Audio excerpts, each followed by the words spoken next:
You open your eyes and something is wrong. Your skin is on fire.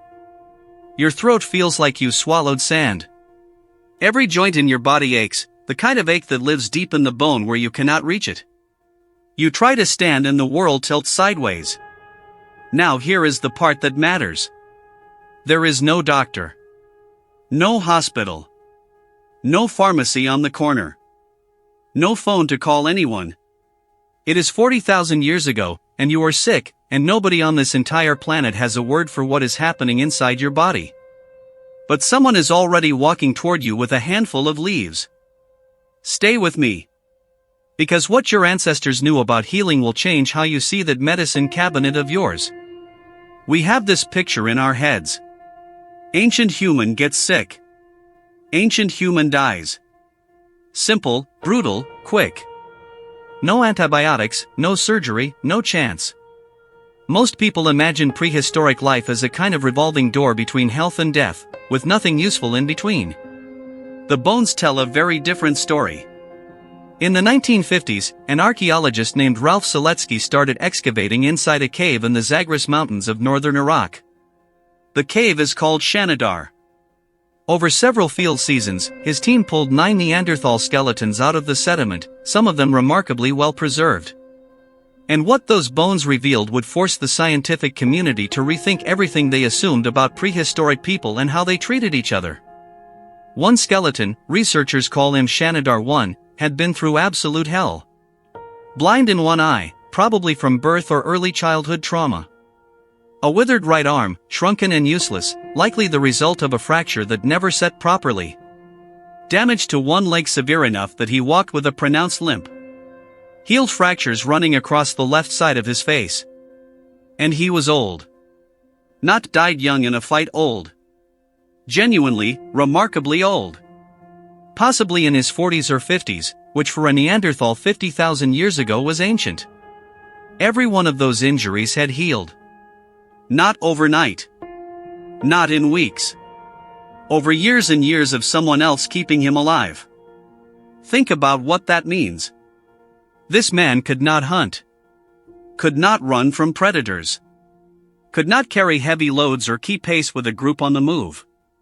In a world where every calorie had to be earned with your body, where falling behind meant dying alone in the cold, this man should have been gone 10 times over. He was not. Someone fed him. Someone protected him. Someone walked slower so he could keep up. Someone looked at a blind, crippled man and decided, he stays with us. That is not instinct. That is a deliberate choice. And it was made 50,000 years ago, in a mountain cave in Iraq, by people we used to dismiss as mindless brutes. Shanidar One is not some lucky exception either. The archaeological record is stacked with ancient skeletons carrying injuries that healed over long stretches of time. Broken femurs fused back together at odd angles. Skulls cracked open and then sealed shut by months of slow bone growth. Spines warped by degenerative disease that the body painfully compensated for over years. None of that healing happens fast. And none of it happens if you are alone. But there is one case that reaches even further back. Much, much further. In the Republic of Georgia, at a site called Dmanisi Dmayanisi, a team led by paleoanthropologist David Lord Kipanids uncovered a skull nearly 1.8 million years old. Homo erectus. One of the earliest members of your direct family tree ever found outside of Africa. This individual had almost no teeth left. Not worn down teeth. Not broken ones. The jawbone had resorbed entirely. The tooth sockets had sealed over with smooth bone. This person had been completely toothless for a long time before they died. 1.8 million years ago, without teeth, you cannot eat raw meat. You cannot crack nuts. You cannot chew tough roots or fibrous tubers. You are, by every survival measure, finished. And yet this person lived. Someone prepared soft food for them. Someone may have pre-chewed food and passed it along, mouth to mouth, the way some parents still do with infants today. Every single day. For months. Possibly years. Before language existed. Before anything we would recognize as culture. Someone made a decision, and made it again the next morning, and the next, and the next. We will come back to that toothless old man. Because what his skull tells us might be the most important thing in this entire video. So we know they did not just abandon each other. The bones make that unmistakably clear. But knowing someone sat beside you while you suffered and knowing someone could actually heal you, those are two completely different things. One is compassion. The other is medicine. And for a long time, scientists assumed prehistoric people only had the first. Quick thing. If something here is teaching you, hit the like button. It tells YouTube to show this to more people who care about how your ancestors actually lived. That is the whole game.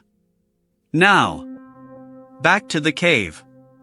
For most of the 20th century, researchers assumed ancient medicine was basically nothing. Maybe a leaf pressed against a wound. Maybe some ritual chanting over a sick body. Guesswork at best, superstition at worst. The idea that prehistoric people had real, effective pharmaceutical knowledge seemed absurd. Then researchers started looking at teeth. Not the shape of the teeth. The gunk on them. In 2017, a team including Laura Warwick and Karen Hardy published a study in the journal Nature that changed the entire conversation. They had extracted ancient DNA from calcified dental plaque, hardened tartar, on Neanderthal teeth found at a site called El Cedrón in northern Spain.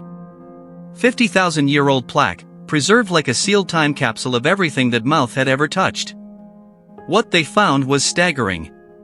One individual had traces of poplar bark embedded in the dental calculus. Poplar bark contains salicylic acid. You know salicylic acid by another name. Aspirin. The same active compound in the pill you reach for when your head is pounding. This Neanderthal was chewing bark from a specific tree that contained a painkiller, 50,000 years before anyone in a lab coat isolated the molecule. Same individual. Same teeth. The team also found DNA from Penicillium, a mold genus in the same family as the fungus Alexander Fleming accidentally discovered in 1928. The fungus that launched modern antibiotics. The fungus we built an entire pharmaceutical revolution around. Was this Neanderthal self-medicating? The researchers believe so. The individual showed clear signs of a dental abscess, a painful infection deep in the jaw. And the combination of an anti-inflammatory bark and an antimicrobial fungus was not random. It looked deliberate. It looked targeted. It looked like someone who knew exactly what to reach for when the pain started. I need you to sit with that for a second. 50,000 years ago. No written language. No textbooks. No clinical trials. No pharmacy with fluorescent lights and a person in a white coat behind the counter. And a Neanderthal with a toothache reached for the right tree and the right fungus. That is not luck. That is knowledge. Oral knowledge, body knowledge, the kind that lives in hands and memory and routine. Passed down mouth to ear, elder to child, generation after generation, for longer than any civilization, any empire, any written tradition has ever lasted on this planet. We think of knowledge as something you write down. For most of human history, knowledge was something you watched someone do, and then you did it yourself until your hands remembered. And the Neanderthals were not the only ones carrying a pharmacy inside their heads. You have probably heard of Otzi Euhtc, the Iceman. A man who died roughly 5,300 years ago in the Alps, on the border between modern Austria and Italy. His body froze in a glacier, and the ice preserved everything. His clothes, his copper axe, his last meal, his arrows, his diseases, his parasites, and his tattoos. 61 tattoos. Small clusters of short dark lines scored into his skin with soot. Researchers mapped every single one. And here is what stopped them. The tattoos were not decorative. They were not symbols for art or tribal markings. They were placed precisely over joints and vertebrae showing signs of arthritis and spinal degeneration. Lower back. Both knees. Ankles. Wrists. The right ankle, where imaging showed the worst joint damage, had the densest cluster of marks. Pain treatment, etched permanently on the body like a map of everywhere it hurt. More than 5,000 years ago. Thousands of years before anyone in China codified the principles of acupuncture. Otzi also carried 2 pieces of birch polypore fungus strung on a leather cord. Birch polypore is antiparasitic and antibacterial. His intestines were full of whipworm eggs. He was carrying his own medicine the way you toss a bottle of Advil into your bag before a long trip. So let us rebuild what getting sick actually looked like 40,000 years ago. You wake up burning, shaking, your vision blurred, your stomach in knots. You cannot stand. You collapse near the fire and someone notices. Not a doctor. Not a healer with a title. An older woman, maybe. Someone who has seen this before, who watched her own mother treat it 20 years ago. She learned which bark to strip and which root to crush and which leaves to avoid from someone who learned it from someone else, back and back and back through more generations than anyone could count. She brings you water in a hollowed gourd. Presses cool damp hide against your forehead. She crushes something between 2 flat stones, mixes the powder with animal fat, and smears the paste across your chest. She brews something bitter from bark shavings in a pit near the coals. Tips your head back. Makes you swallow. You gag. She makes you swallow again. Night falls. Someone moves the fire closer to your body. Someone drapes a hide across your shoulders. Through the darkest hours, when the temperature drops and your fever spikes and you are shaking so hard your teeth rattle, someone sits 3 feet away. Feeding sticks into the flame. Watching your breathing. You are not alone. Not for a single moment through the entire night. And this was not unusual. This was not exceptional care. This was Tuesday. This was just what people did, because leaving someone to suffer alone was not something their brains could easily accept. Your ancestors treated illness the way a pit crew handles a race car, fast, rehearsed, every person knowing exactly what to do without being asked. That is not primitive. That is a medical system built on trust instead of walls. But something about all of this has been bothering me. Because medicine, even sophisticated ancient medicine, only explains part of how sick people survived. Bark tea helps with pain. Fungus fights infection. Fine. But pain relief does not explain Shanidar One living for decades in a body that could not sustain itself. And it does not explain the man from Dmanisi. Hold that thought. Because the other half of survival was not chemical. It was not herbal. It was not anything you could carry in a leather pouch or brew over hot coals. It was the decision to stay. Go back to that toothless skull from Dmanisi. 1.8 million years ago. Before language. Before controlled fire.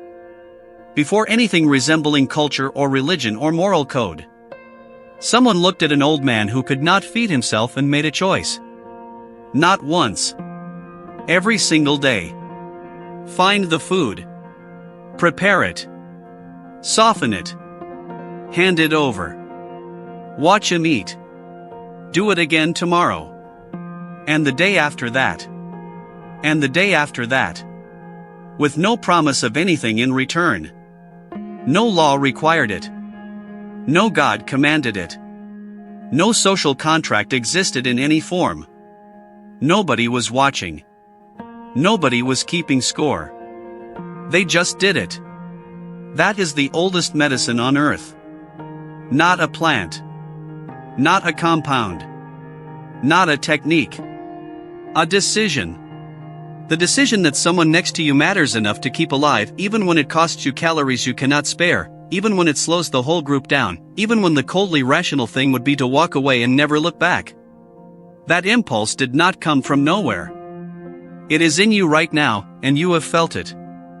When a friend is hurting and you cancel your plans without a second thought. When your child is sick at 2 in the morning and you sit on the edge of their bed, and you do not care that you have work in 5 hours. When you are sitting in a hospital waiting room for someone you love and the hours dissolve and nothing else in the entire world exists. That is not modern compassion. That is not something civilization taught you. That is 1.8 million years old. Older than language. Older than fire. Older than art, older than music, older than every single thing we point to when someone asks what makes us human. Not tool-making. Not walking upright. Not the size of our brains. The thing that made us human before anything else was caring for someone who could not care for themselves. That was the first medicine. And you have never stopped practicing it.